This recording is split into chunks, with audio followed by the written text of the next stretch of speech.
¿Sabías que hay un misterio del tren de oro nazi?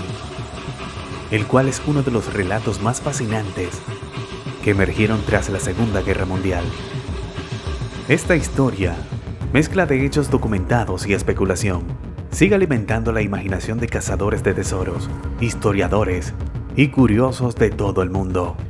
Quédate hasta el final y te prometo que vas a saber grandes enigmas históricos. Soy Don Juan Sin Miedo y esto es Terror y Misterio.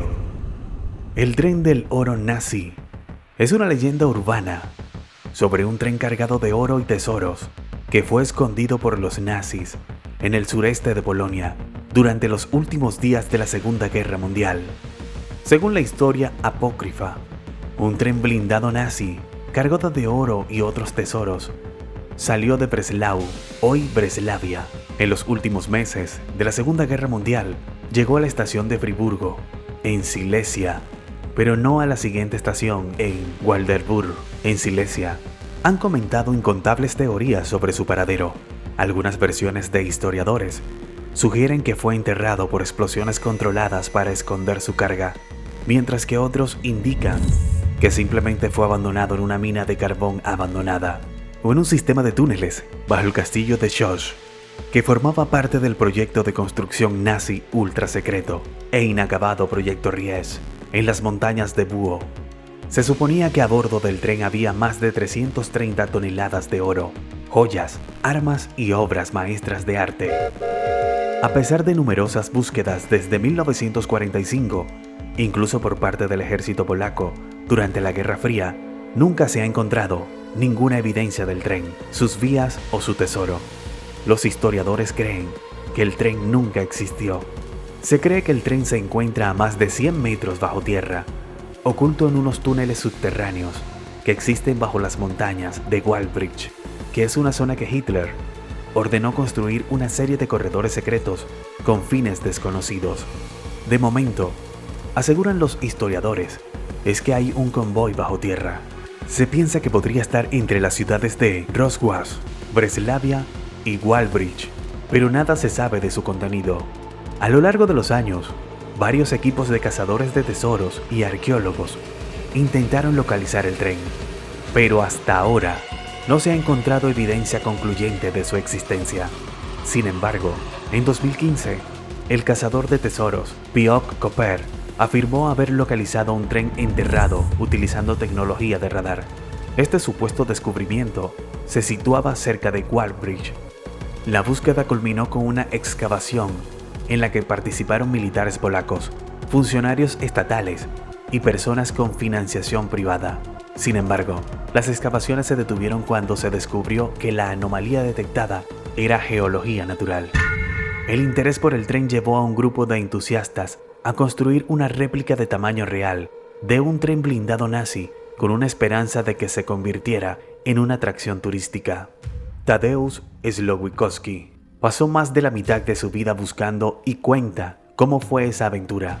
Tadeusz Slowikowski tiene 85 años y desde 1950 está detrás de los pasos del tren nazi repleto de oro, que desapareció hace ya 70 años. A sus 20 comenzó la cacería y no se detuvo. Entre sus razones existe una personal e íntima. Su madre fue asesinada en el campo de concentración de Auschwitz. Slowikowski escuchó por primera vez hablar de la misteriosa formación en 1950. Residente de Waldbridge, Polonia, se convirtió en un experto y en el máximo conocedor de las historias que estuvieron detrás de este emblemático tren, cuya existencia fue confirmada por el gobierno de Polonia. Sin embargo, Slowikowski nunca pudo hallar el túnel secreto, en el cual se adentró y en el cual quedó sepultado hasta ahora, luego de que dos personas, cuya identidad se mantiene reservada, revelaran a las autoridades el lugar exacto en el cual se encontraba la formación. El tren nazi cargado de oro había dejado de ser un mito, una leyenda. Supe del túnel después de salvar a un alemán llamado Schulz, quien era atacado por otros dos hombres. Como gratitud por salvarlo, me contó acerca del túnel, señaló Slowikowski al diario británico Daily Mail. El corredor había sido descubierto por otro alemán que trabajaba en las vías y que vivía en ese pueblo polaco después de la Segunda Guerra Mundial. Él vio 2 rieles camino al túnel. El túnel estaba bloqueado poco después, agregó el buscador del tren. Ese antiguo trabajador de ferrocarril alemán tuvo miedo y prefirió guardar para sí el secreto, sin saber que se ocultaba dentro de ese túnel oscuro e intrigante. Su instinto de supervivencia fue mayor y se quedó callado durante años. No quería que le ocurriera lo mismo que a una familia encontrada fallecida.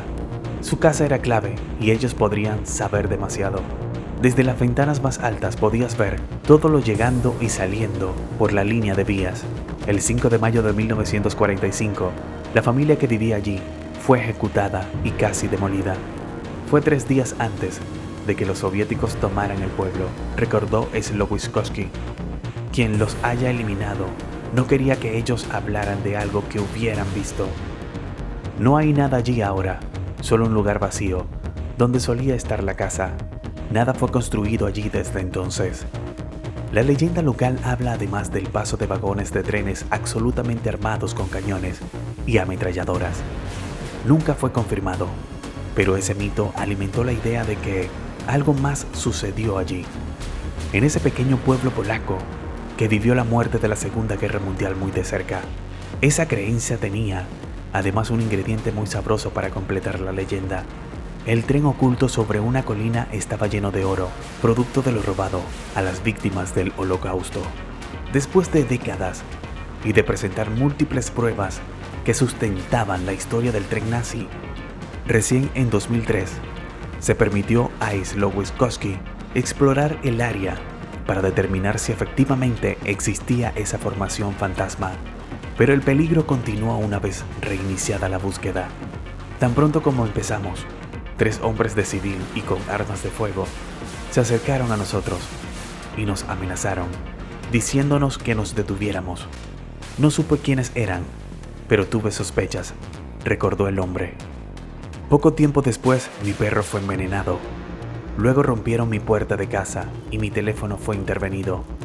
Eran tácticas clásicas de la policía secreta cuando buscaban intimidar a la gente. Slowiskowski muestra un mapa y una maqueta en los cuales se recrea lo que considera que sucedió en mayo de 1945. 2 líneas de vías corren paralelas entre 2 colinas.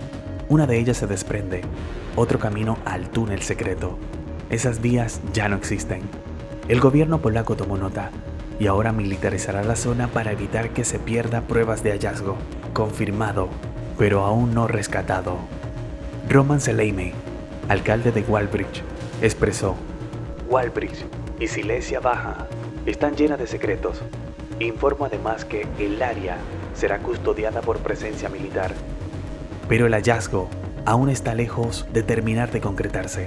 Según Slowiskowski, el tren habría sido oculto en una de las tantas minas que figuran en los mapas de la época y que guardan en su interior cientos de secretos, pero también algo que podría ser mortal para quienes se involucren en la búsqueda.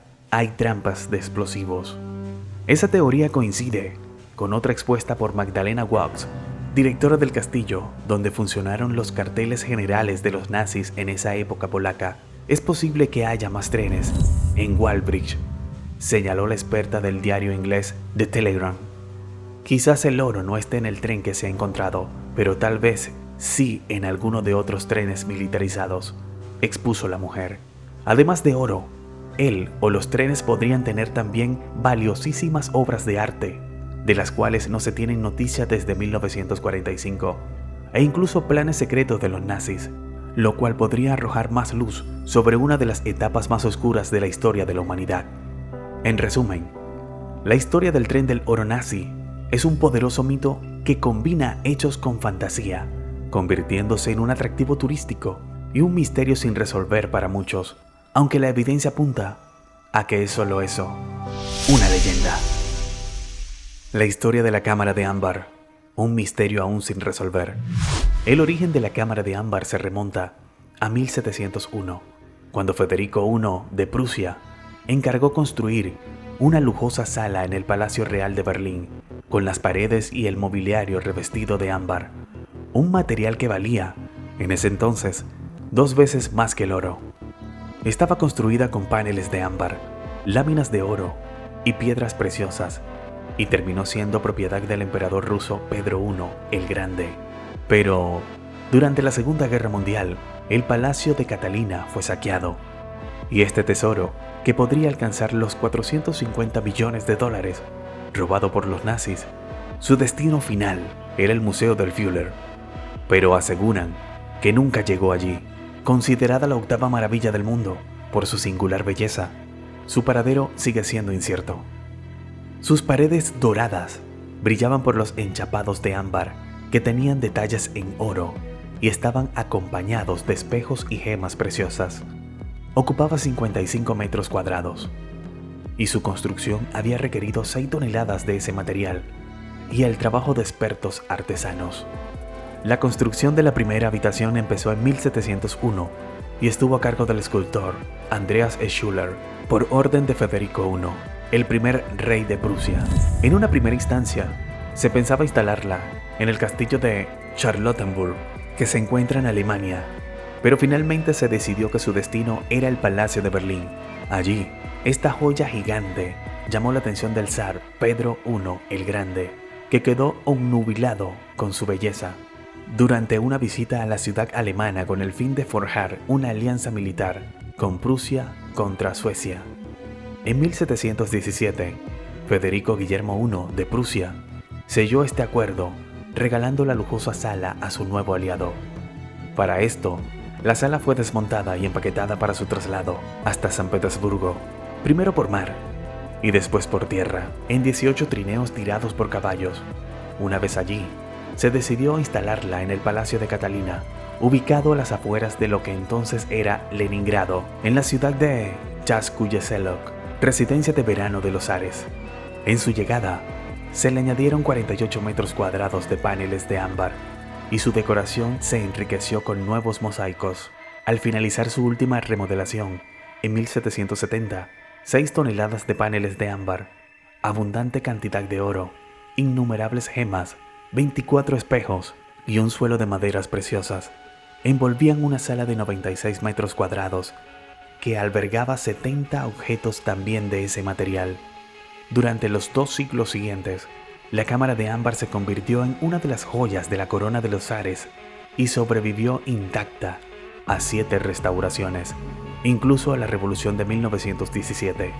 Aunque todo cambió en la Segunda Guerra Mundial, San Petersburgo fue sometida por los nazis a uno de los asedios más crueles de la historia.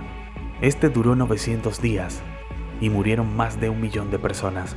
La ciudad no cayó, pero a unos 30 kilómetros de ahí, en 1941, Chaskuyeselok sí lo hizo.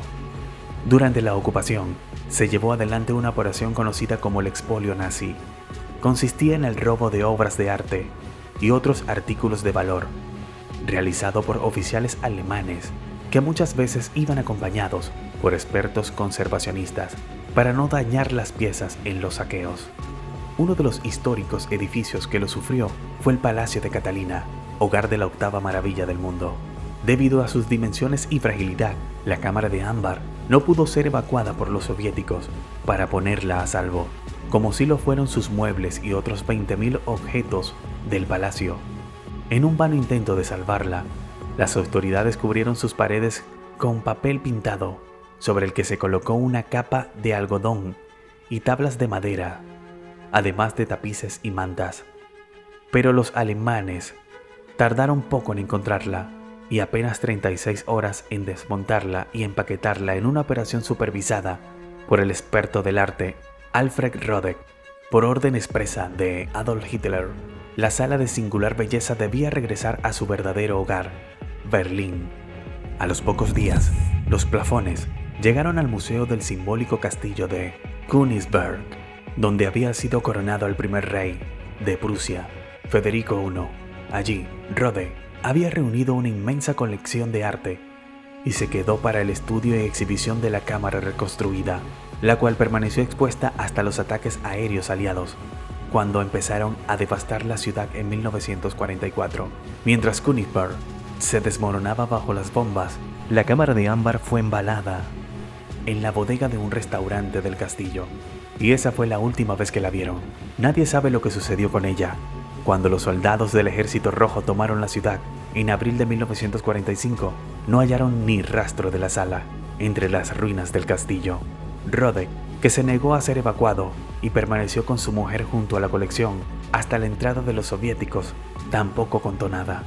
A finales de ese año, el matrimonio desaparecía en extraña circunstancia, sin revelar el paradero de la habitación, si es que lo conocían. Aunque algunos investigadores dieron por seguro que este tesoro fue destruido en los bombardeos o tras el asalto final a la ciudad por tropas soviéticas, solo pocos aseguran que los nazis lograron evacuarla a tiempo a un lugar seguro. Durante los últimos 60 años, la sala ha sido buscada por cientos de personas y se plantearon numerosas hipótesis sobre su destino.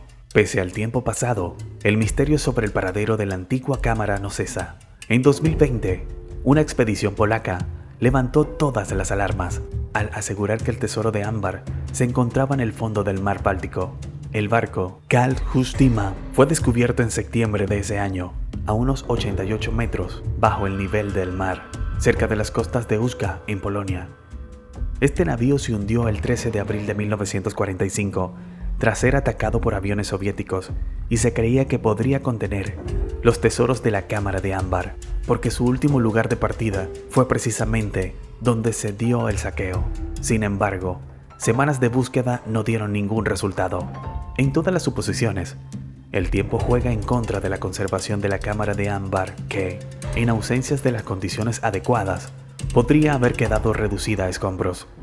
Aunque las esperanzas de los historiadores prevalecen y confían que aún queda un gran número de búnkers, minas y túneles secretos, además de palacios abandonados en los que podría encontrarse el preciado tesoro. No es de extrañar este empeño de buscarla. El valor de la sala podría alcanzar los 450 millones de euros.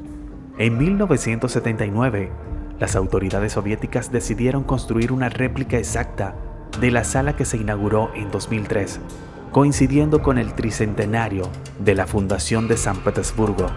3 años antes, Alemania había devuelto a Rusia las únicas piezas que se conservaban de la cámara de ámbar original, un mosaico de jaspe y ágata pulidos y una cómoda revestida de ámbar. Se recuperaron de antes de que el hijo de uno de los oficiales que las robaron en Rusia las subastara. Por desgracia, estas piezas no pueden ayudarnos a aclarar el paradero de la cámara de ámbar, ya que fueron sustraídas en San Petersburgo años antes de la desaparición de la sala. Yo soy Don Juan Sin Miedo y esto fue Terror y Misterio. Si te gusta este relato, no olvides dejar tu like, suscríbete y activa la campanita porque pronto volveré con más historias reales, oscuras y perturbadoras.